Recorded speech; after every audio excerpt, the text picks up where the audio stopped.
Bonjour à tous. Vous écoutez actuellement les prédications de l'Arche de l'Éternel à Anvers, Église de Dieu en Belgique. Nous espérons que cette parole vous bénira. Que Dieu vous bénisse.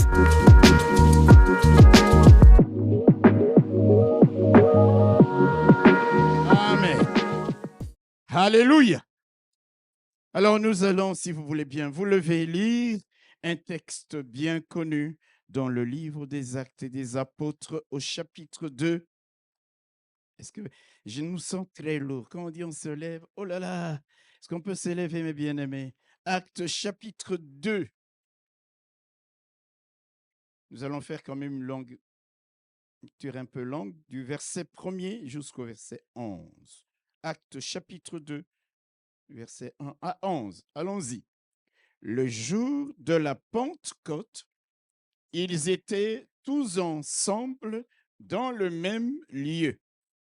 Tout à coup, il vint du ciel un bruit comme celui d'un vent.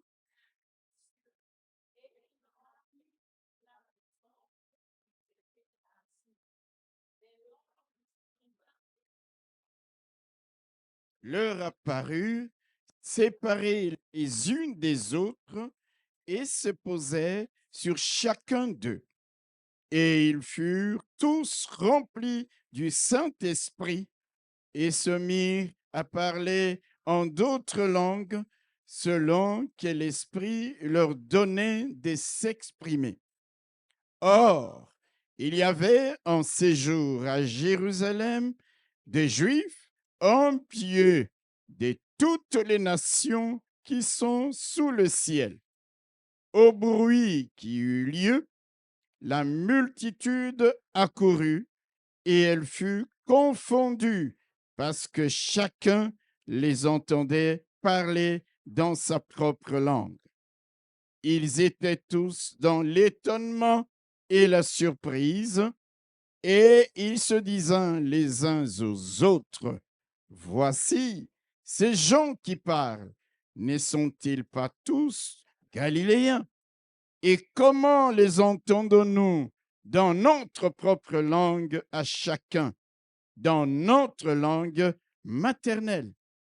Parthes, Mèdes, Élamites, ceux qui habitent la Mésopotamie, la Judée, la Cappadoce, le Pont, l'Asie, la Phrygie, la Pamphylie, l'Égypte, le territoire de la Libye voisine de Cyrène, et ceux qui sont venus de Rome, juifs et prosélytes, Crétois et Arabes, comment les entendons-nous parler dans nos langues des merveilles de Dieu? Amen. Comment les entendons-nous parler arabe, parler crétois? Comment les entendons-nous parler la langue des Mèdes, des Parthes, des Élamites? Et pourtant, ces hommes étaient en train de parler ces langues. Qu'est-ce qui leur avait donné cette capacité?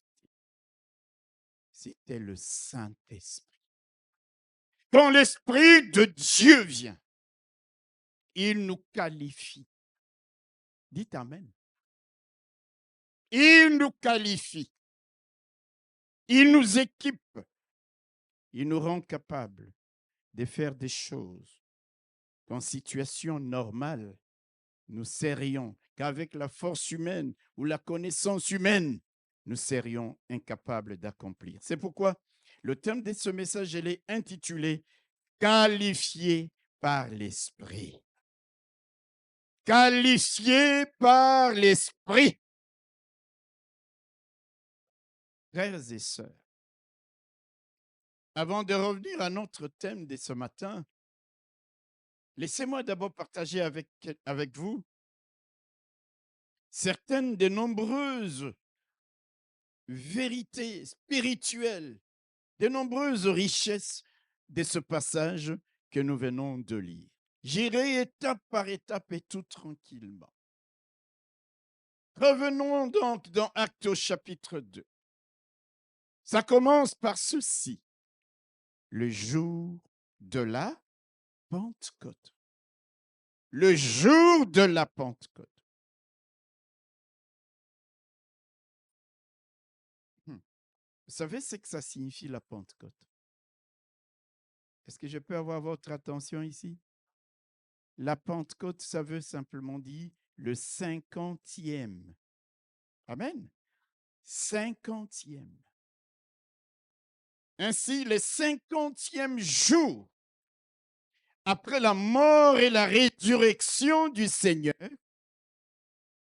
ce qui est arrivé, ce fut l'effusion, la descente du Saint-Esprit sur les disciples qui étaient réunis dans la chambre haute en train de prier. Jésus est ressuscité. Après sa résurrection, il est apparu à ses disciples et pendant 40 jours, il s'était entretenu par eux et il est monté au ciel et il leur avait promis. 10 jours plus tard, le 50e jour, les disciples qui étaient là dans la chambre haute, c'est ce que nous voyons, c'est ce que nous lisons ici. Le Saint-Esprit est descendu sur eux. Alléluia. Cet événement, mes bien-aimés, marquait l'accomplissement de la prophétie que le prophète Joël avait donnée dans l'Ancien Testament. Ce jour-là, il y a eu la concrétisation, l'accomplissement de cette promesse. Et qu'est-ce que Joël avait prédit des centaines d'années avant? Il avait dit, de la part de Dieu, après cela, je répandrai mon esprit sur toute chair. Vos fils et vos filles prophétiseront, vos vieillards auront des songes et vos jeunes gens des visions. Même les serviteurs et les servantes dans ces jours-là, je répandrai mon esprit. Ce jour de Pentecôte, 50e jour après la mort et la résurrection du Seigneur, la prophétie de Joël est arrivée. Vous savez, le Seigneur lui-même, lorsqu'il est resté pendant 40 jours avec les disciples après sa résurrection, il leur avait dit aussi, il leur avait donné cette promesse. Quand l'évangéliste Luc écrit dans Actes au chapitre 1er, le Seigneur disait, la Bible dit, comme il s'est trouvé avec eux, il leur recommanda de ne pas s'éloigner de Jérusalem, mais d'attendre ce que le Père avait promis, c'est que je vous ai annoncé, leur dit-il. Alléluia. Il dit, car Jean a baptisé d'eau, mais vous, dans peu de jours, vous serez baptisés du Saint-Esprit. Vous recevrez une puissance, le Saint-Esprit survenant sur vous, et vous serez mes témoins à Jérusalem, dans toute la Judée, dans la Samarie et jusqu'aux extrémités de la terre. Alléluia. La promesse que Joël avait donnée des centaines d'années auparavant s'est concrétisée ce jour-là. La promesse que le Seigneur lui-même avait réitérée à ses disciples peu avant son ascension s'est concrétisée ce jour-là. Frères et sœurs, Dieu est fidèle. Dieu est fidèle. Ses promesses s'accomplissent toujours pour ceux qui savent les attendre avec patience et dans la prière. Amen. Le Seigneur leur avait dit à ses disciples, vous recevrez une puissance, le Saint-Esprit survenant sur vous. En ce moment-là, ils ne savaient pas que seulement 10 jours, au bout des 10 jours, cette parole allait s'accomplir. Ils ne le savaient pas. Mais qu'est-ce qui se passe lorsqu'ils ont reçu cette promesse? Écoutez-moi bien. La Bible dit, après avoir reçu cette promesse, ils retournèrent à Jérusalem.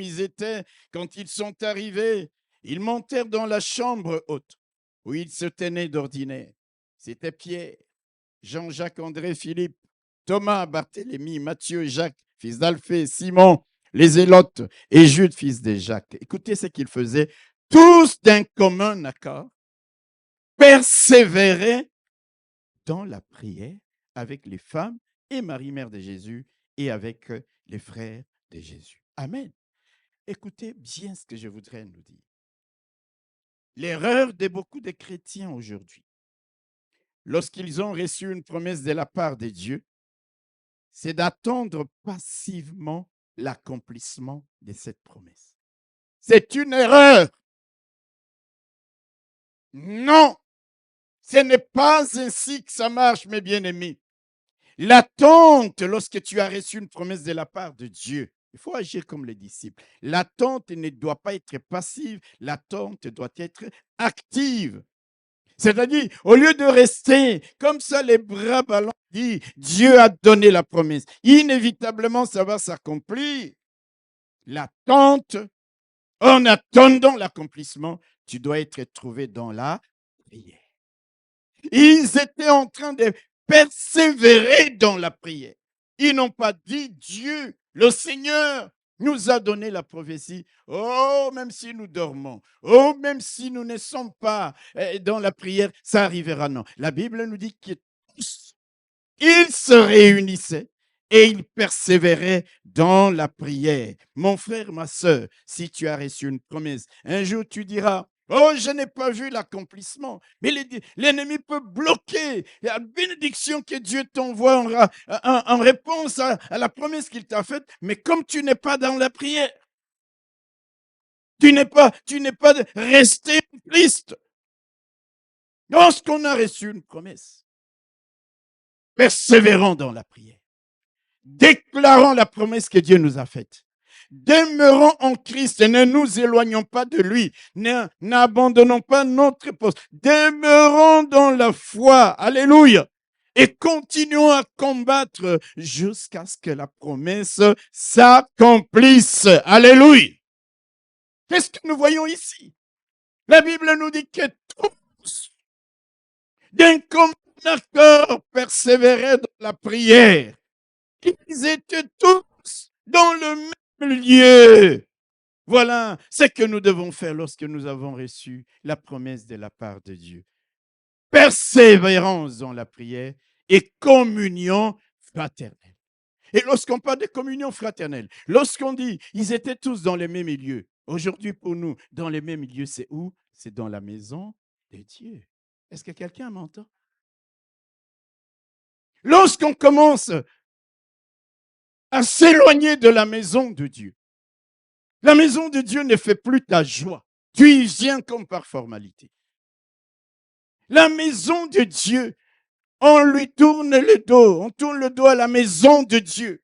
Non, ils étaient tous ensemble, d'un commun accord. C'est-à-dire dans le même esprit, avec le même élan, avec le même cœur. Vous savez, beaucoup de gens disent pourquoi on ne voit plus tellement les miracles que nous lisons dans la parole de Dieu. C'est parce que bien souvent, nous n'avons pas le même esprit.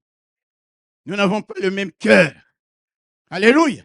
Tous d'un commun accord étaient dans le même lieu. La communion fraternelle, les lieux de rassemblement, c'est-à-dire être présent aux réunions de l'Église, aux activités de l'Église, parce que tu ne sais pas, le jour où Dieu va visiter son peuple. Rappelez-vous ce qui est arrivé à Thomas, n'est-ce pas? La Bible nous dit dans l'évangile de Jean que Thomas, appelé Didyme, l'un de 12, n'était pas avec les autres disciples lorsque le Seigneur est apparu à ses disciples pour la première fois. Il n'était pas là. Amen. On est venu lui dire que nous avons été visités par le Seigneur. Il était absent. Il n'était pas dans les mêmes lieux avec les autres. Amen. Il n'était pas dans les... Mais bien aimés, quand nous parlons de venir à l'église, ce n'est pas pour faire plaisir à quelqu'un. Est-ce que quelqu'un peut dire un bon amen? Ce n'est pas pour faire plaire au pasteur ou à un tel ou à un tel. D'abord, le salut est individuel. Alléluia. Je viens parce que je ne sais pas les jours où Dieu va me visiter. Dans la communion fraternelle, n'est-il pas écrit? C'est là où les frères et sœurs sont réunis. Que Dieu répand la bénédiction. Que Dieu répand la vie. Ils étaient dans le même lieu, tous dans le même cœur, dans le même esprit. Et là, le Saint-Esprit est venu. Ils étaient tous enfermés dans la chambre haute, en train de persévérer dans la communion fraternelle, fraction de pain. Et là, après la résurrection, Jésus, s'est retrouvé parmi eux. Mais Thomas n'était pas là. Mes frères et sœurs, tu ne sais pas le jour où simplement en écoutant une parole, Dieu te dit c'est ta promesse. Dieu te donne une parole de sagesse. Dieu te donne une parole de connaissance. Alléluia. Hier, je parlais avec quelqu'un qui me disait, pasteur, ça me manque l'église. Il dit, je suis à la télévision. Il est au loin. Je suis, mais ça me manque d'être dans l'assemblée, dans la communion fraternelle. J'ai dit, cette personne a bien compris ce que ça veut dire. Aujourd'hui, nous sommes là devant Internet. Au loin, c'est bien. Je ne le ferai que dans la mesure où je suis dans une incapacité totale de ne pas venir dans la maison de Dieu. Tous d'un commun accord. Ils étaient là. Alléluia. Tous réunis dans les mêmes lieux, persévérant dans la prière. Et ce qui devait arriver arriva. Et c'est quoi qui est arrivé? La Bible nous dit au verset 2e, écoutez. Tout à coup, il vint du ciel un bruit comme celui d'un vent impétueux, et il remplit toute la maison où ils étaient assis. Écoutez bien. Tout à coup. Alléluia. Il y a des choses qui ne vont se produire que lorsque tu es connecté à Dieu. Est-ce que quelqu'un m'entend? Ils étaient dans la prière. Tout à coup. J'aime beaucoup ces trois mots. Tout à coup, ça veut dire subitement, soudainement, sans avis d'arrivée, sans préavis, sans signe annonciateur. Tout à coup, ce que les disciples attendaient est arrivé. La venue du Saint-Esprit sur eux. Tout à coup. Tout à coup. C'est comme lorsque le roi d'Édom, le roi de Juda et le roi d'Israël sont allés combattre les Moabites, n'est-ce pas? Quand nous lisons dans 2 Rois au chapitre 3, quand ils ont eu à manquer de l'eau, ils sont allés auprès du prophète Élisée qui leur a dit de la part de Dieu, faites quoi? Des fosses. Faites des fosses. Creusez, creusez. Alléluia. C'est un texte sur lequel nous nous sommes exhortés. Et ils ont obéi à la parole de Dieu. Ils se sont mis à creuser. Car ainsi parle l'Éternel, vous n'apercevrez point de vent, vous ne verrez point de pluie. Et cette vallée se remplira d'eau, et vous boirez, vous, votre peau et votre bétail. Et la Bible dit au verset 20, or le matin, au moment de la présentation de l'offrande, voici l'eau arriva du chemin d'Édom, et le pays fut rempli. Il dit, c'est arrivé soudainement. Vous ne verrez rien comme signe annonciateur. Alléluia. L'eau est arrivée. Mon frère, ma soeur, je voudrais te poser la question. Veux-tu toi aussi vivre de tout à coup dans ta vie, dans ta relation avec le Seigneur? De tout à coup. Lequel d'entre nous ici n'aspire pas? Même pas un signe annonciateur. Même pas quelque chose qui te prévient que la bénédiction va t'arriver. Mais tout à coup. Si nous voulons vivre de tout à coup, continuons à faire des fosses. Creusons. Alléluia. Continuons à suivre le Seigneur sans nous laisser distraire par qui que ce soit, sans nous laisser détourner de l'appel qu'il nous a adressé. En le suivant, en restant attachés à lui, nous allons vivre un jour de tout à coup. Tu veux vivre de tout à coup de la part de Dieu? Continue à servir le Seigneur avec zèle et ferveur. Alléluia. Continue à l'honorer. Continue à lui obéir. Continue à croire en lui. Même contre toute logique humaine. Même quand les choses te disent, la logique, l'intelligence humaine te disent que ça ne peut pas. Mais tu continues. Parce que notre Dieu est un Dieu capable de dribbler la logique des hommes. Et tout d'un coup, ce que tu attends de la part de Dieu arrive. Ils étaient là en train de persévérer. La persévérance est une chose absolument importante dans la vie chrétienne. Persévérer à venir dans la maison de Dieu. Persévérer à servir le Seigneur. Persévérer à honorer notre Dieu. Et un jour, il y aura un tout à coup. Tout à coup. Je parle à quelqu'un. Tout à coup. Vous connaissez l'histoire de Paul et Silas, n'est-ce pas? Quand ils avaient été arrêtés et jetés en prison dans la ville de Philippe. Là, nous sommes à Macédoine. Et je crois que beaucoup de gens connaissent ces petits beaux pays. Alléluia. Dans Actes au chapitre 16. Actes chapitre 16, un texte que vous connaissez très bien. La Bible nous dit au verset 23 à 26. Après qu'on les eut chargés de coups, ils les jetèrent en prison, en recommandant aux geôliers de les garder sûrement.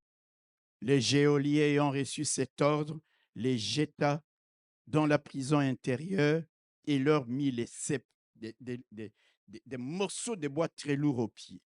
Vers le milieu de la nuit, Paul et Silas priaient et chantaient le louange de Dieu.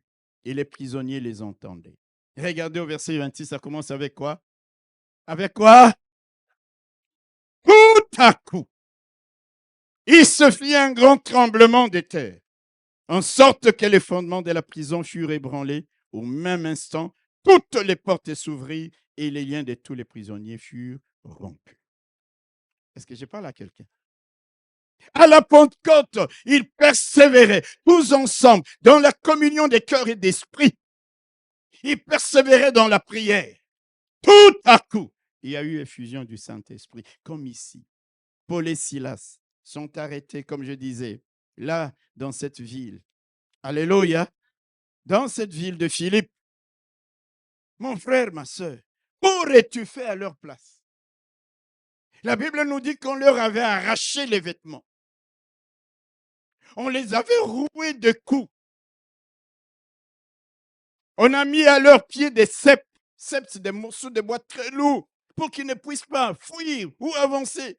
On les jette en prison et la foule acclame. Oui, c'est ce qu'il fallait. Et là, ils sont dans la prison. Qu'aurais-tu fait à leur place? Te rebeller contre Dieu, n'est-ce pas? Peut-être. Douter de l'amour de Dieu, peut-être. T'apitoyer sur ton sort. Eux, ils sont là dans la prison, en train de prier et de chanter des cantiques de Dieu. Alléluia!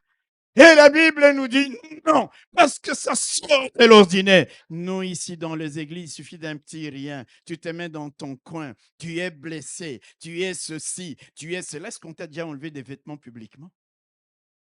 Est-ce qu'on t'a déjà roué des coups publiquement? Mais cela leur importe peu. Pour eux, c'est la communion avec le Seigneur. Ils sont là en prison, ils chantent, ils louent, les autres prisonniers les entendent. Et la Bible nous dit, alléluia, vers le milieu de la nuit. J'aime l'expression vers le milieu de la nuit parce que ça montre que mon Dieu ne travaille pas que la journée. Il travaille aussi la nuit, vers le milieu de la nuit. Tout à coup, il se fit un grand tremblement de terre. Un grand tremblement de terre. C'était pourquoi? Pour que les fondements, les portes de prison s'ouvrent. Toutes les portes s'ouvrirent. Tous les liens furent rompus. Tout d'un coup.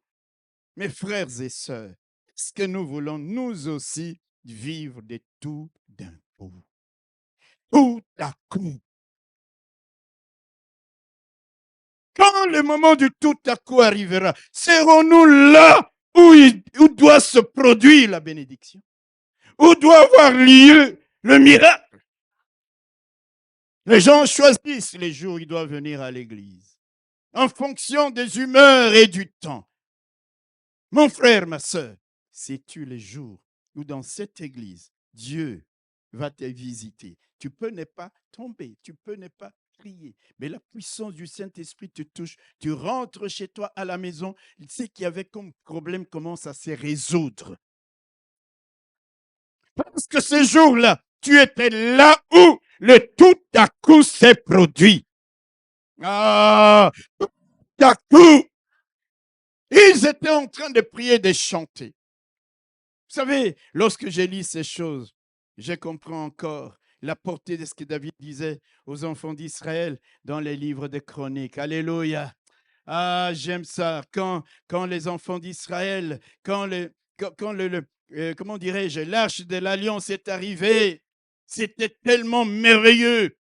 Ils ne s'attendaient pas à cela après 40 ans de pérégrination. Et finalement, ça arrive à Jérusalem. Et David, ce jour-là, il exhorte les enfants d'Israël en disant, louez l'Éternel, invoquez son nom, faites connaître parmi les peuples ses hauts faits. Chantez, chantez en son honneur, parlez de toutes ses merveilles. Glorifiez-vous dans son saint nom. Quel est cœur de ceux qui cherchent l'Éternel se réjouissent. Quel est cœur de ceux qui cherchent l'Éternel se réjouissent. Ayez constamment recours à l'Éternel. Les cœurs de ceux qui le cherchent peuvent se réjouir parce qu'il est le Dieu de tout à coup. Même au milieu de là où je dois pleurer, je suis en train de chanter des louanges. Je continue à servir même quand je suis calomnié. Je continue à servir même quand je suis critiqué.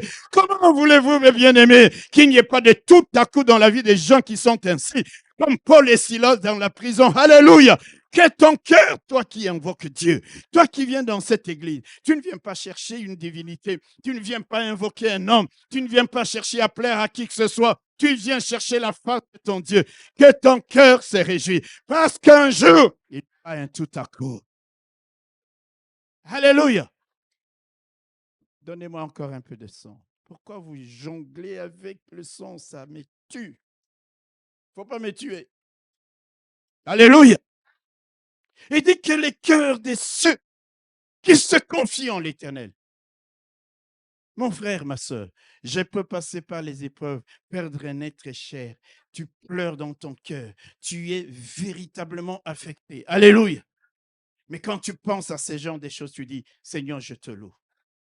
Tu t'élèves et tu dis, Seigneur, je dois chanter des cantiques.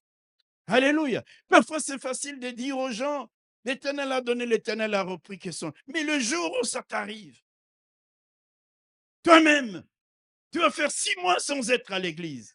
6 mois sans chanter. On ne voit même plus ton sourire.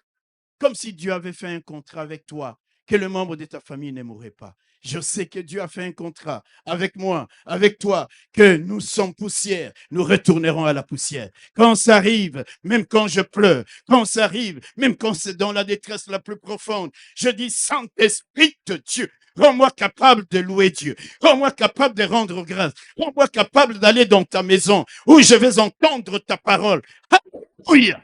Et tout à coup, Paul sur les chemins de Damas. Il a connu aussi un tout à coup, n'est-ce pas? Une grande lumière tout à coup a jailli. Et celui qui était autrefois appelé Saul de Tarse est devenu Paul. Il prend le temps d'aller en exil, d'être formé par Dieu. Il s'élève après, il va à Jérusalem, il commence à prêcher l'évangile parmi toutes les nations. Frères et sœurs, nous avons un Dieu, je te dis, qui agira un jour en ta faveur, sans préavis, sans t'avertir. Tu ne verras pas les nuages, tu ne verras pas le vent, tu n'entendras aucun signe annonciateur. Mais tout à coup, parce que tu es là, parce que tu es à ton poste, parce que tu le loues, tu le célèbres, parce que tu es attaché à lui, il y a un tout à coup qui se produira. Hey, alléluia.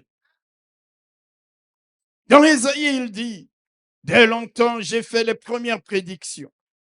Elles sont sorties de ma bouche et je les ai publiées. Soudain, il dit soudain, j'ai agi et elles se sont accomplies.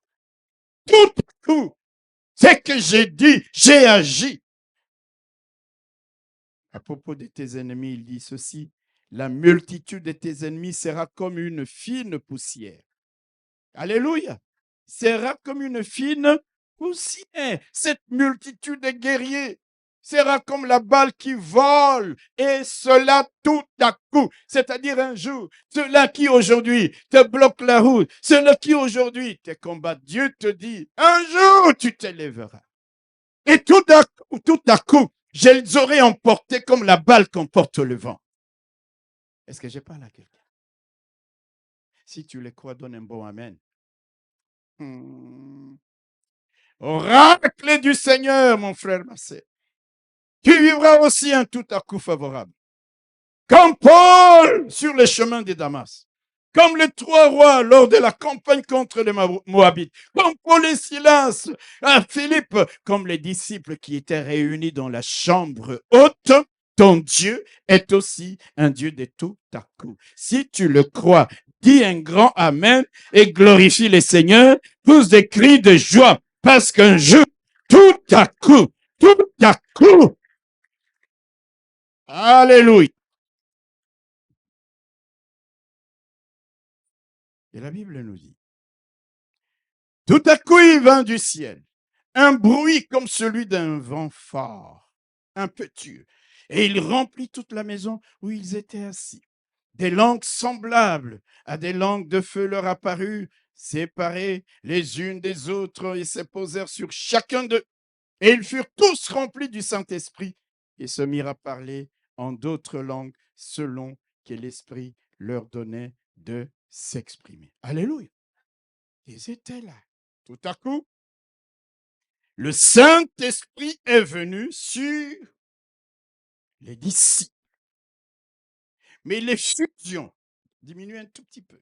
La venue du Saint-Esprit, alléluia, a été marquée par la manifestation surnaturelle des trois signes. La manifestation visible des trois signes. Et c'est important, mes bien-aimés, de comprendre ces choses. Alléluia. Le premier signe, c'est quoi? Le bruit d'un vent impétueux.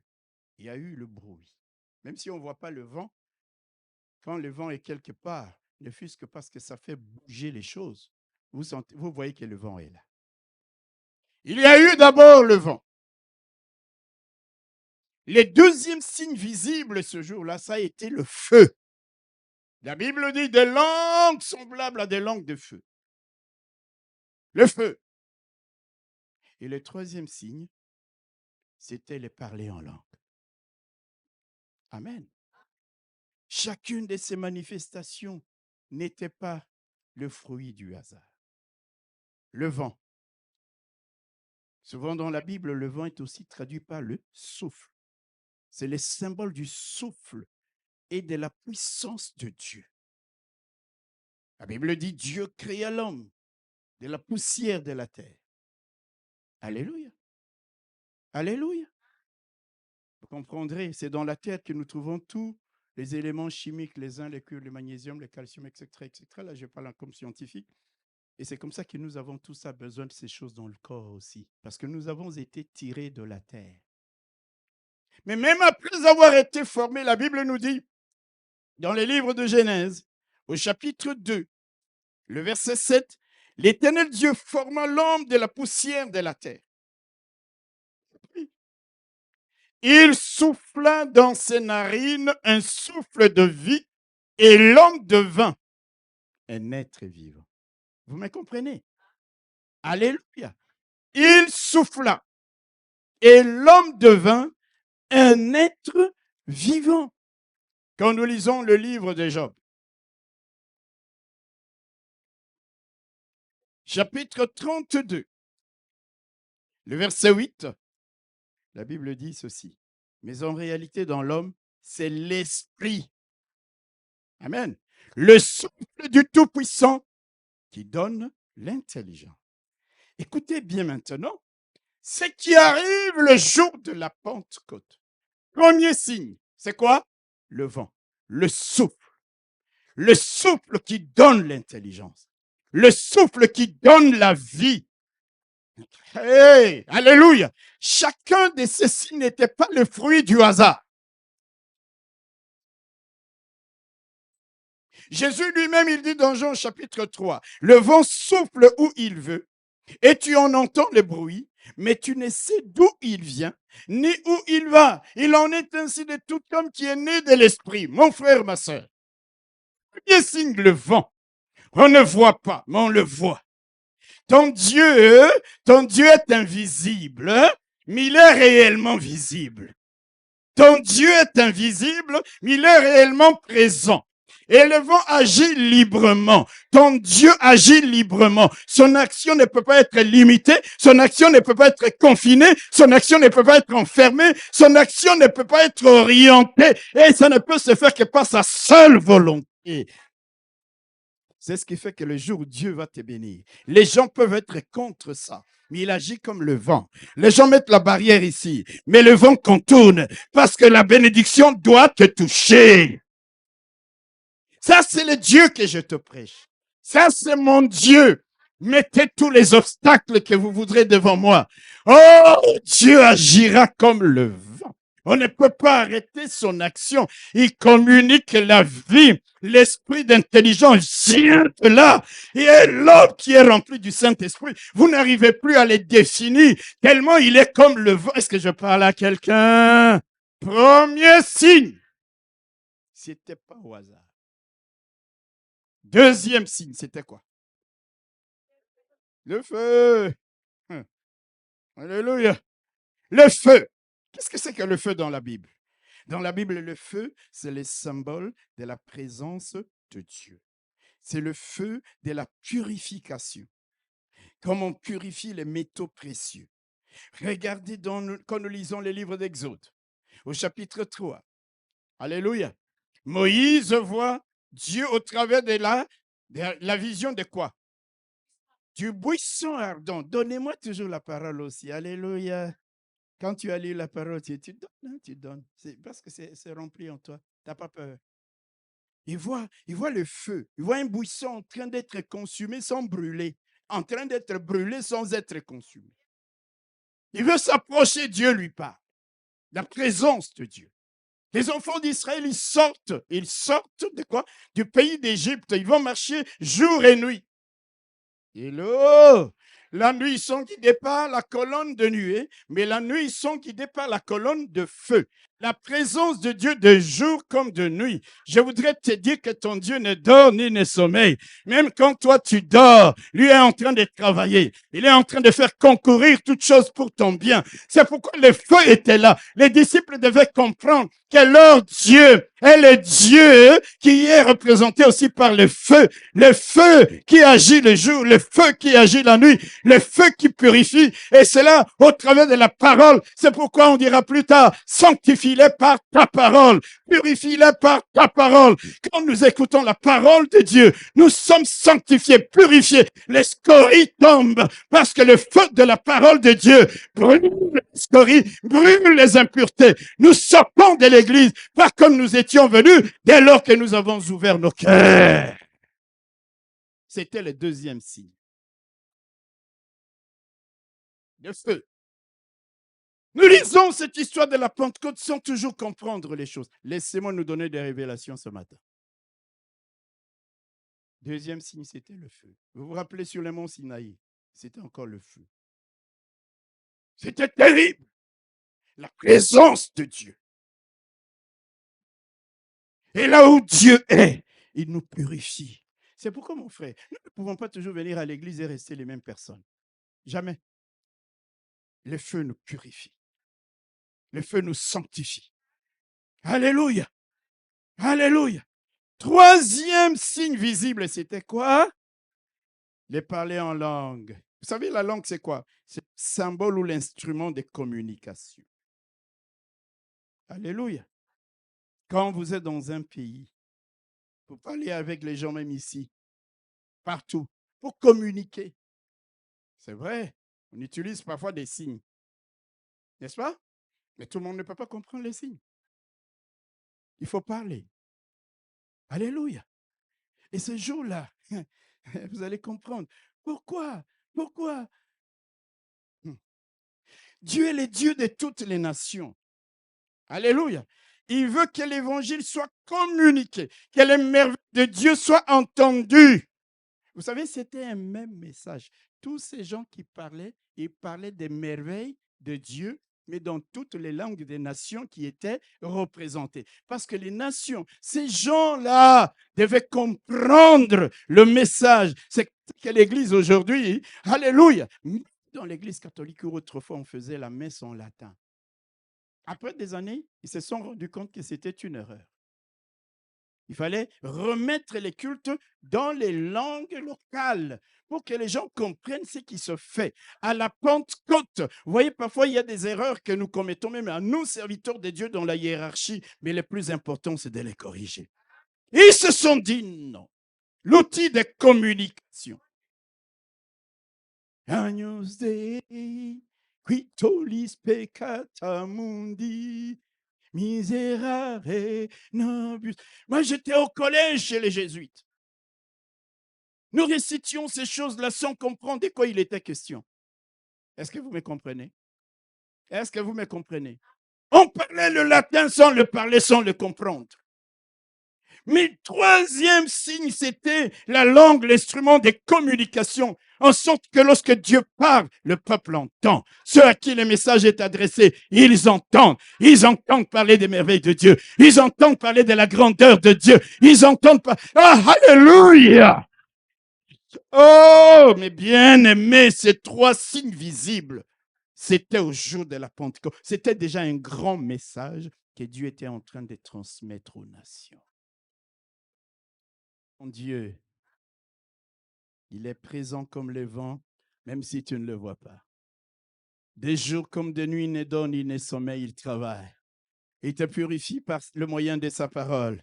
Et puis, il veut que tu l'entendes. C'est pourquoi quand tu viens à l'église, ouvre ton cœur.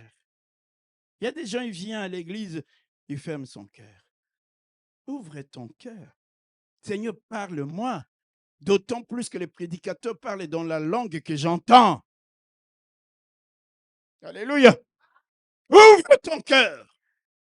Parce que toi qui veux dire, qui prétends être conduit par l'Esprit, comment peux-tu être conduit par l'Esprit si tu fermes tes oreilles que Dieu t'a données pour entendre au message dans la langue de ta nation? Trois signes. Alléluia. Alléluia.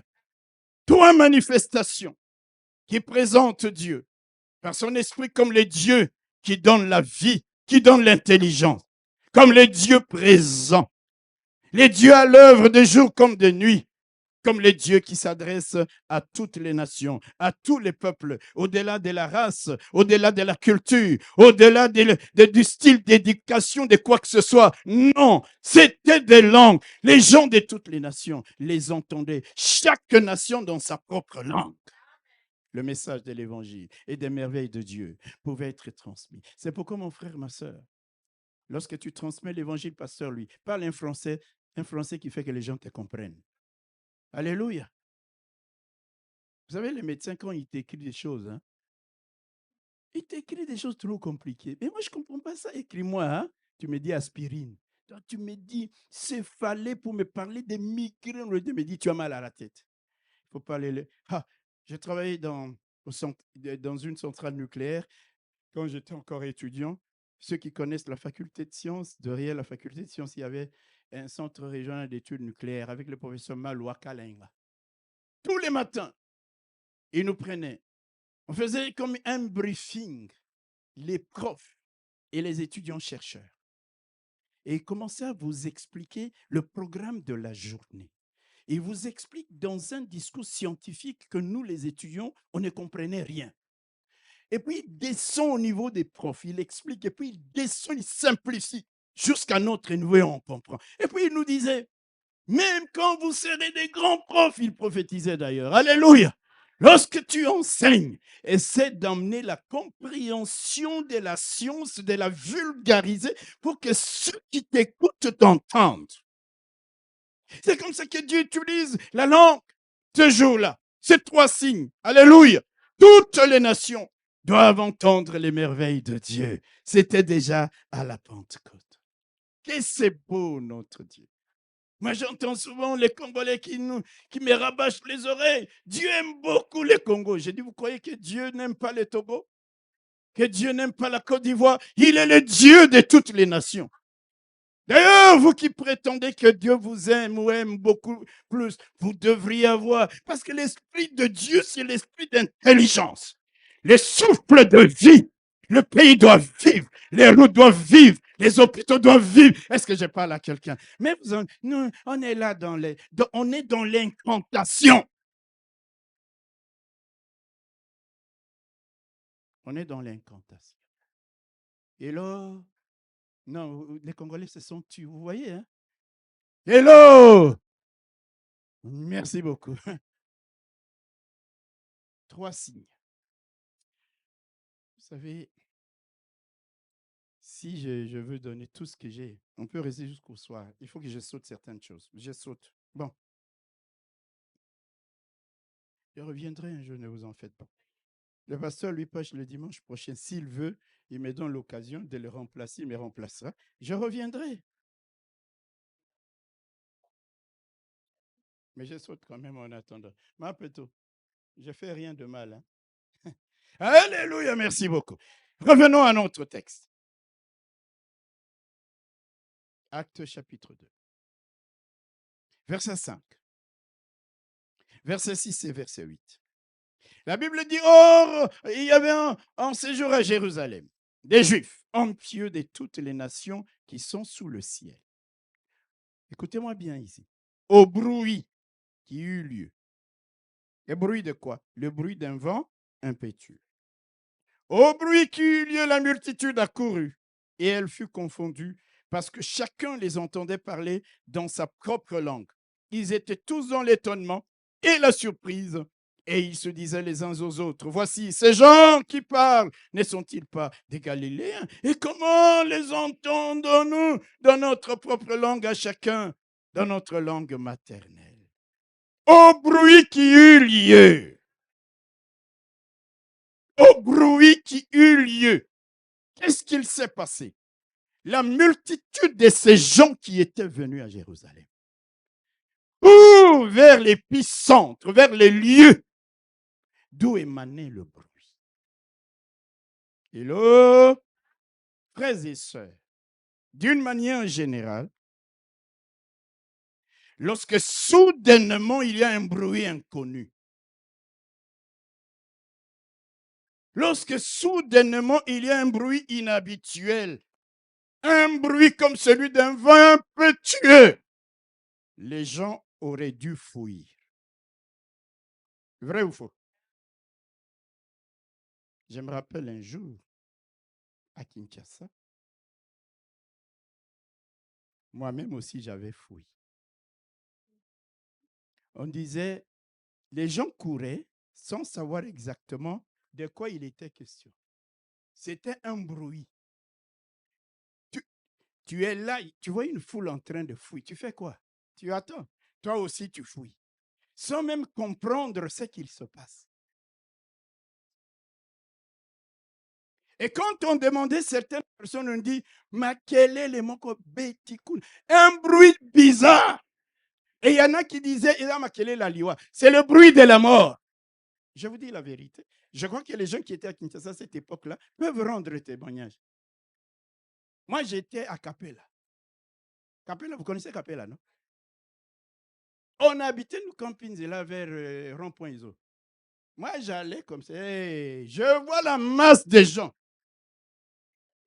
Bruit à Liwa. Ah non. Là, tu ne demandes. Non, mais la fuite. Frères et sœurs. Quand il y a un bruit bizarre, inconnu, alléluia, les gens auraient dû fuir. Les gens auraient dû s'éloigner de l'épicentre de la catastrophe, n'est-ce pas? Ils auraient été terrorisés. Ils se seraient mis à courir pour se mettre à l'abri. Mais ici, c'est le contraire qui se passe.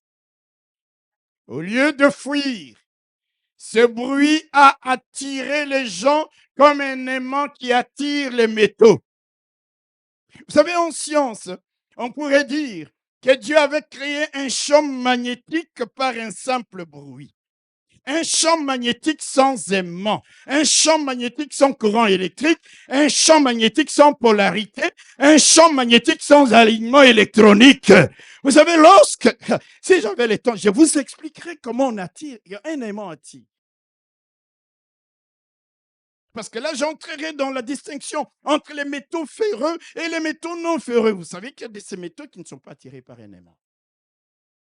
Et il se passe quelque chose qu'on ne voit pas. L'alignement des électrons qui sont sur la couche externe de ce métal, qui fait que ça crée une polarité, un champ magnétique, et les métaux sont attirés. Ce jour-là, il n'y avait pas d'aimant, il n'y avait pas d'électricité, il n'y avait pas de champ magnétique. Il y a un bruit simplement. Les gens, au lieu d'en être terrorisés, au lieu de fuir, ils sont attirés comme par un aimant. Mon Dieu, lorsqu'il veut accomplir ses desseins, il se passe des lois chimiques, il se passe des lois physiques, il se passe des lois électromagnétiques.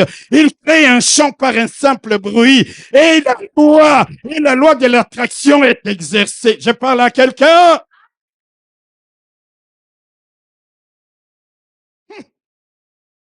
Les gens viennent vers ces lieux-là. Frères et sœurs, quelle histoire. Quelle histoire. C'est ce Dieu-là qui un jour a changé l'eau en vin. Est-ce qu'il est passé par toutes les étapes de fabrication de vin? Par les processus de transformation d'un composé minéral en composé organique? Rien. C'est Dieu-là qui a marché sur l'eau, défiant les lois des fluides, les lois de la densité. Il marche sur l'eau. Je parle à quelqu'un. Quand mon Dieu veut agir, veut accomplir ses desseins, il se passe de toutes les lois, parce que lui, il est au-dessus de toutes les lois. Il peut abroger une loi, suspendre une loi, le temps d'accomplir son dessein, et la loi redevient normale. Ça, c'est le Dieu que je prêche. Alléluia. Les gens étaient attirés par les bruits. Attirés par. Et non seulement ces gens, ils étaient dans l'étonnement et dans la surprise. Ah, parce que lui, il faudra que tu prêches un jour. Dieu va t'étonner. Vous savez que Dieu est un Dieu qui nous étonne. Ne vis pas ta vie sans dire à Dieu, Seigneur, étonne-moi. Moi, je dis toujours à Dieu, Seigneur, étonne-moi. Je peux vous dire que je suis étonné. Si tu ne me crois pas, c'est ton problème. Dieu me surprend. Dieu m'étonne. Je parle à quelqu'un. Ces gens n'étaient pas qu'un simplement étonnés, ni surpris, mais aussi ils ont été confondus parce que chacun les entendait parler dans sa propre langue des merveilles de Dieu. Ces jours-là, mes bien-aimés, ce fut l'opposé de Babel. Quand nous lisons Genèse au chapitre 11, à Babel, les langues avaient marqué la dispersion. Les langues avaient marqué la division. Les langues avaient marqué l'incompréhension. Le projet de la construction de la tour de Babel s'est arrêté. Mais à la Pentecôte, les langues ont créé l'unité. Les langues ont créé l'attraction. Les langues ont créé la cohésion. Les langues ont créé la compréhension. Le projet de la construction de l'Église est né et ça se poursuit jusqu'à ce jour. Personne n'a pu arrêter ce projet, même dans les pays les plus hostiles ou les plus fermés à l'Évangile. L'Évangile y entre par le moyen des langues. La Pentecôte, c'est l'inverse de Babel. Est-ce que je parle à quelqu'un? À Babel, les gens dans leur orgueil, ils ont dit nous allons construire une tour qui va jusqu'au ciel. Et ils parlaient au départ la même langue. Et Dieu vient, juste un petit rien, et ils commencent à parler les uns les autres des langues différentes. Amène-moi une brique, on amène un marteau. Amène-moi un clou, on amène je ne sais pas quoi, une planche. Impossible que les projets continuent. Mais à la Pentecôte, on les entend dans leur langue, unité des nations. Ils entendent le même message. Vous savez que l'Église est née à la Pentecôte, n'est-ce pas? Et l'Église, cette construction de l'Église continue jusqu'à aujourd'hui. Et demain, même après nous, ça continuera. Ce que je veux vous dire par là, mes bien-aimés, c'est que Dieu sait mettre à l'arrêt les projets des hommes. Dieu sait mettre à l'arrêt les projets des nations. Dieu sait mettre à l'arrêt les projets des orgueilleux. Mais les hommes ne peuvent nullement stopper. Les hommes ne peuvent pas faire échouer les desseins de Dieu. Les hommes ne peuvent pas. Dans Ésaïe, il dit, j'agirai. Qui s'y opposera? Sa main est étendue. Qui la détournera? Lorsque Dieu a un projet, il le fait aboutir. Personne ne peut le stopper. Qui est celui-là qui a la folie d'obscurcir le projet de Dieu? Qui a la folie de stopper le projet de Dieu? Personne. Mais lorsque Dieu veut mettre un terme, pendant que j'étudiais ce message, j'étais en train de lire le livre de Job et j'étais marqué par un passage où Dieu dit, même les grands de ce monde, Dieu les enlève de là et les place ailleurs sans préavis. Ils croient qu'ils vont se maintenir, mais Dieu peut l'enlever sans préavis parce que Dieu peut stopper les projets des hommes. Mais il n'y a personne qui peut stopper les projets de Dieu, qui puisse projeter les desseins de Dieu. Et à la Pentecôte, ce n'était plus Babel, ce n'était plus la diversité des langues qu'on ne comprenait pas, qui divisait, qui séparait. À la Pentecôte, c'était l'unité, c'était la concentration, c'était la compréhension, c'était quelque chose de tout à fait nouveau. Et le projet de l'Église a continué jusqu'à ce jour. Mon frère, ma soeur, c'est ça la Pentecôte. Tu es venu ici, non pas pour que tu sois en division avec quelqu'un, non pas pour que tu deviennes l'ennemi de quelqu'un, mais pour que nous formions un corps, une armée, une famille. Est-ce que quelqu'un comprend ça? Vous savez, dans les églises, les gens n'ont pas compris ces choses. Dans nos familles, on ne se chamaille pas.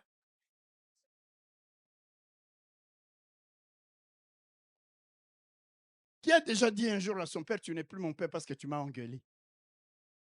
Et quand vous arrivez à l'église, votre père spirituel vous engueule, vous dites, Nakei, Kende, parce que tu n'as rien compris. Est-ce que je parle à quelqu'un?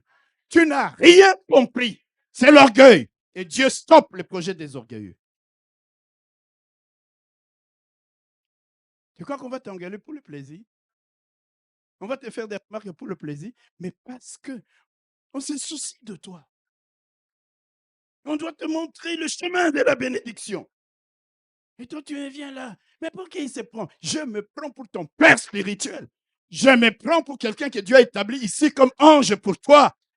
Tu n'as pas dit un bon amen. Laissez-moi faire mon boulot. Facilitez-moi la tâche.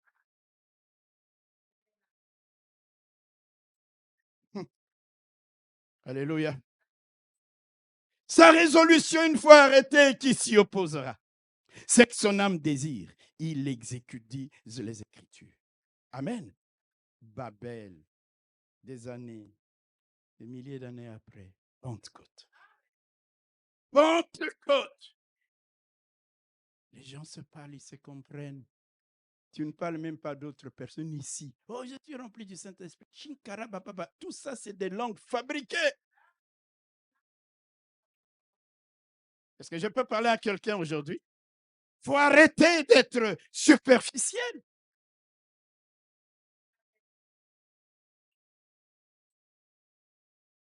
Ah, je dois sauter. Réalisons un peu le verset 7 à 11. Ils étaient tous dans l'étonnement et la surprise. Et ils se disaient les uns aux autres, voici, ces gens qui parlent, ne sont-ils pas tous galiléens? Et comment les entendons-nous? Dans notre propre langue à chacun, dans notre langue maternelle, Parthes, Mèdes, Élamites, ceux qui habitent la Mésopotamie, la Judée, la Cappadoce. Alléluia. Vous avez déjà été en Cappadoce? C'est une ville qui est très réputée pour les montgolfières. J'étais à Cappadoce, frères et sœurs. On va de monter dans les montgolfières vers 4 h 5 h du matin. En hiver, c'était terrible. J'avais l'impression que mes mains allaient être coupées. Et quand vous arrivez dans cette ville, c'est en Turquie, vous avez des villes souterraines. Vous voyez comment les gens vivaient, se protégeaient. Vous vous dites, c'est pas possible. Et même les gens, donc les Turcs, Cappadoce, là, c'est la Turquie.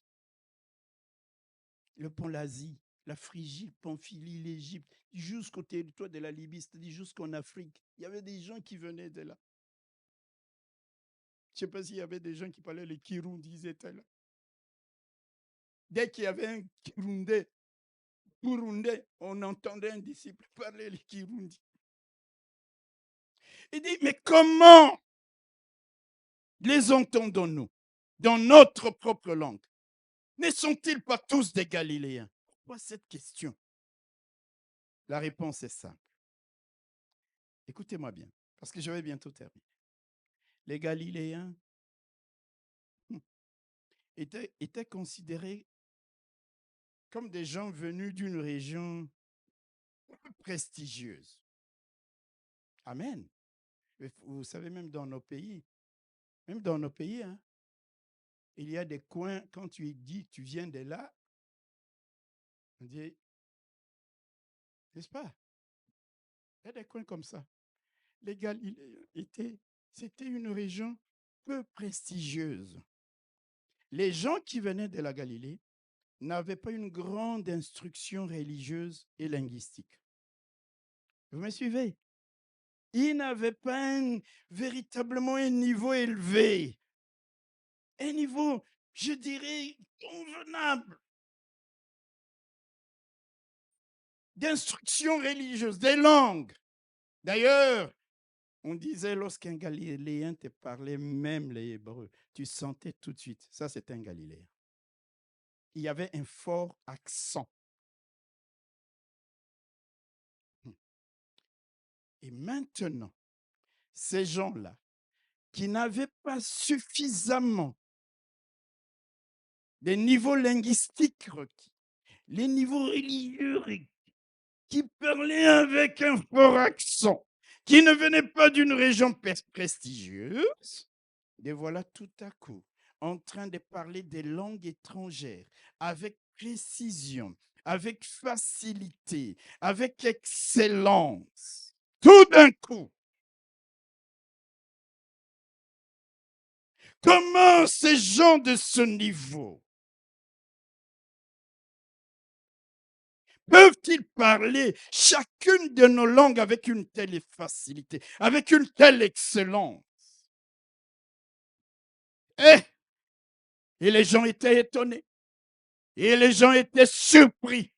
C'est normal, n'est-ce pas? Imaginez, vous avez un enfant à la maison un matin, comme ça, il se lève, boum. Dans certains pays, ici même, les petits-enfants ne parlent que lingala ou kirundi à la maison. Je ne dis pas que c'est mauvais. Alléluia. Je n'ai pas dit que c'est mauvais. Mais un matin, comme ça, paf, cet enfant qui ne connaît que le néerlandais et le kirundi, le néerlandais et le lingala se met à parler anglais. Est-ce que ça ne va pas vous étonner? Vous risquez même de penser que ce n'est pas votre enfant. Alléluia. Et donc, ils disent, mais comment c'est galiléen? Vous savez, quand on dit, comment c'est congolais? C'est comme si...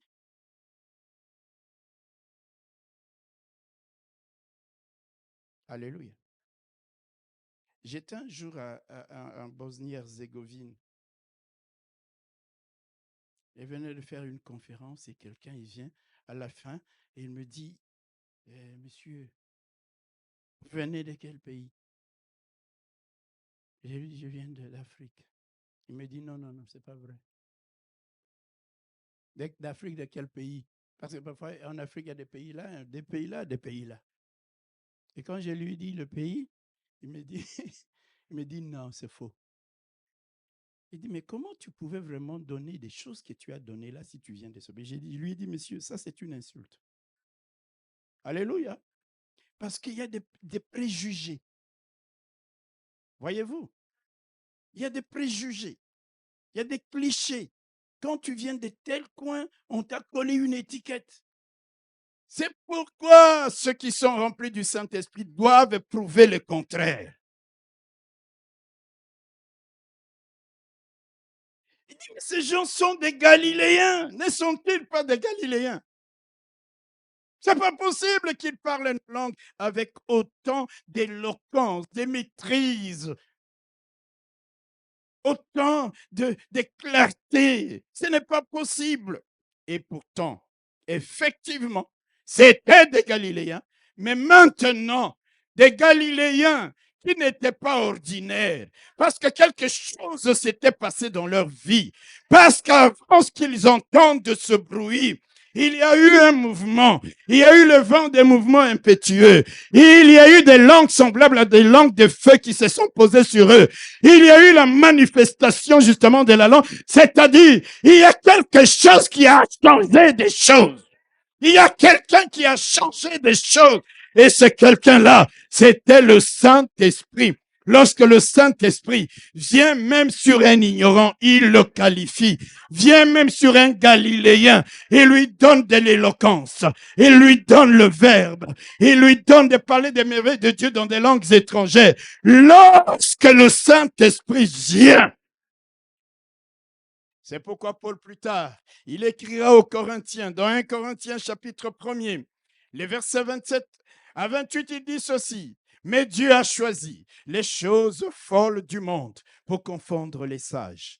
Dieu a choisi les choses faibles du monde pour confondre les fortes. Et Dieu a choisi les choses viles du monde et celles qu'on méprise, celles qui ne sont point, pour réduire à néant celles qui sont, afin que nulle chair ne se glorifie devant Dieu. Acclamons la parole du Seigneur. Ça veut dire, mes frères et sœurs, ça veut dire que les limites ou les handicaps des hommes ne sont pas un obstacle pour Dieu s'il veut se servir de toi. Cesse donc de te mépriser. Je viens de la plus petite famille. Je viens de tel pays. Je viens de ceci. Oui, tu es galiléen. Oui, tu viens de ce coin-là. Mais lorsque le Seigneur veut t'utiliser, il va te qualifier. Il va t'équiper. Parce que tu as envie d'être rempli du Saint-Esprit. Et quand tu es rempli du Saint-Esprit, oh, l'esprit de vie. L'esprit de vie. Alléluia. C'est comme ça même dans la vallée des ossements desséchés. Eh, Dieu, il dit à Ézéchiel, Ézéchiel, ces eaux peuvent-ils revivre? Il dit, j'annonce, il dit, appelle, vent, souffle des quatre vents. L'Esprit de Dieu. Est-ce que je parle à quelqu'un? Tous mes bien-aimés, ce n'est pas pour que nous restions les mêmes. C'est pour que l'Esprit de Dieu nous qualifie. C'est pour que l'Esprit de Dieu, même alors que nous sommes galiléens, même alors que nous venons de ce coin perdu, même alors que nous avons tous les handicaps du monde, pour que les gens nous placent quelque part, parce que tu es galiléen, tu ne peux pas parler comme ci, tu ne peux pas faire telle ou telle chose. Mais non, l'Esprit de Dieu, Dieu peut se servir de toi, même avec ton statut de Galiléen. Cesse de croire dans les mensonges du diable qui te dit sans cesse, tu es nul, tu ne vaux rien, tu n'intéresses pas Dieu, parce que tu n'es pas ceci, parce que tu n'es pas cela, parce que tu n'as pas ceci, parce que tu n'as pas tel niveau de diplôme. Non, il a utilisé des Galiléens, des gens simples, pour nous montrer qu'un homme naturel, un homme faible, un homme simple devient quelqu'un d'autre. Il entre dans le domaine du surnaturel lorsque Dieu agit en lui, lorsque l'Esprit de Dieu agit en lui, lorsqu'il est rempli du Saint-Esprit, lorsqu'il est rempli du Saint-Esprit. Est-ce que quelqu'un peut acclamer la parole du Seigneur? Alléluia!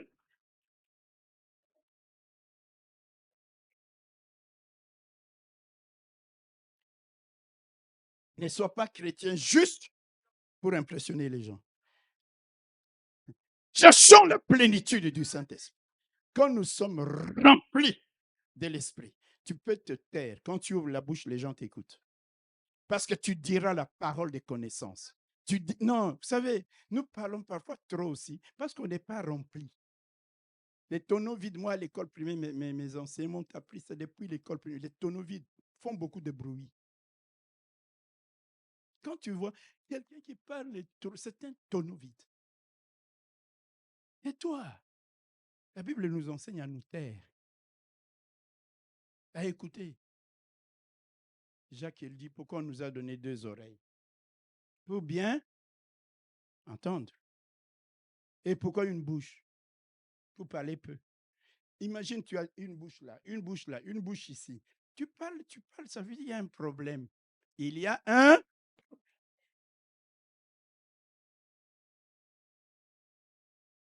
Ne sont-ils pas des Galiléens? Dieu a utilisé. Alléluia. Lorsque les enfants d'Israël demandent un roi, Dieu leur donne le roi, un roi en la personne de qui? Le premier roi, Saül. Mais Saül, Samuel va le oindre. Et puis Samuel lui dit, ne reste pas ici à Rama. Va, tu vas rencontrer des prophètes. Alléluia. Et quand tu vas les rencontrer, l'Esprit de Dieu te saisira. Et tu te mettras à prophétiser comme... C'était le moment de l'équipement, de la qualification. Pour que Saül devienne roi. Ce n'était pas simplement le fait d'occuper ses grades. Il fallait un revêtement spirituel. Ah, mais bien, mais... Et il part et il rencontre ce groupe de prophètes. Il n'a jamais été à l'école des fils des prophètes. Le Saint-Esprit le saisit. Il se met à prophétiser. Vous allez voir les premiers combats que Saül va mener. Dans la victoire, il venait d'être équipé de la puissance du Saint-Esprit. Frères et sœurs, lorsque Zorobabel a peur, Dieu le regarde et lui dit, Zorobabel, ce n'est ni par la force, ce n'est pas par ta force, ce n'est pas par ta puissance, ce n'est pas par tes capacités que cette grande montagne qui se dresse devant toi va se déplacer. C'est par mon esprit. Mon esprit. C'est pourquoi le Seigneur lui-même venant dans ce monde, il a dit, car l'Esprit du Seigneur est sur moi. Il m'a oint pour libérer les captifs. Il m'a oint pour guérir ceux qui ont les cœurs brisés. Il m'a oint pour proclamer une année de grâce. Il m'a oint, l'onction là, les fusils du Saint-Esprit. Mes frères et sœurs, c'est parce que nous sommes pleins de méchanceté, pleins d'animosité. Nos cœurs sont remplis de jalousie, de haine, des inimitiés. Laissons-nous, Paul a dit, ne vous enivrez pas de vin. Moi, j'ai fait de l'extrapolation. Il n'y a pas que s'enivrer de vin. Je dis, il y en a qui sont ivres de méchanceté.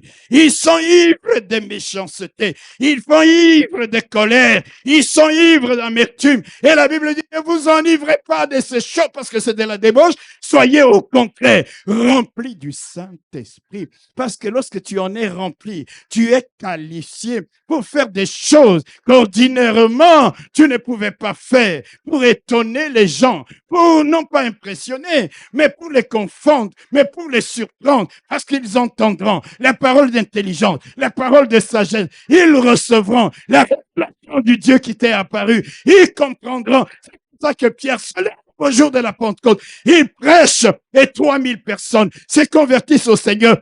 Parce qu'il y avait déjà quelqu'un qui est passé par là, qui les avait équipés, qui les avait qualifiés. Et cette personne, c'est Dieu le Saint-Esprit. Arrêtons d'être mesquins, minables. Alléluia. Plein d'amertume là, dans les cœurs. Comment peux-tu être qualifié? Frères et sœurs, en cette année où notre objectif est que nous soyons remplis jusqu'à toute la plénitude de Dieu, prions que Dieu nous remplisse, nous rende de son esprit, qu'il nous rende aptes, que nous devenions aptes à accomplir des choses qui sortent du naturel, qui sortent de l'ordinaire, des choses qui sont du domaine du surnaturel à la gloire de Dieu. Et la Bible dit, écoutez-moi bien, je vais terminer. Tous furent remplis du Saint-Esprit et s'est mis à parler. Certains furent remplis. C'est ça? Comment? Tous. Tous. Ça veut dire quoi? Que nous tous ici, nous sommes aussi susceptibles d'être remplis du Saint-Esprit. Toi aussi, tu es sur la liste de ceux de ceux dont Dieu veut les remplir de son esprit. Tu es éligible à la promesse de la plénitude. Alléluia. Tu es éligible dans la liste de ceux que les gens de ce monde méprisent en disant ce sont des Galiléens, mais que Dieu utilise parce qu'il va les oindre de son esprit. Je parle à quelqu'un. Toi aussi, tu es candidat de tout à coup si tu continues à servir le Seigneur. Si tu es éligible à la visitation particulière du Saint-Esprit qui va faire de toi un autre homme, une autre femme en ce jour de Pentecôte. Je prie que le souffle de Dieu, le souffle du Dieu Tout-Puissant vienne sur toi pour t'équiper, pour te qualifier, pour te rendre capable de surprendre, capable d'étonner, capable de confondre, capable d'impacter les gens de ce monde par les messages dont tu seras le porteur jusqu'aux extrémités de la terre. Ils étaient des Galiléens, mais le Saint-Esprit les avait qualifiés. À tous et à toutes, je vous souhaite une bonne fête de Pentecôte. Que Dieu vous bénisse.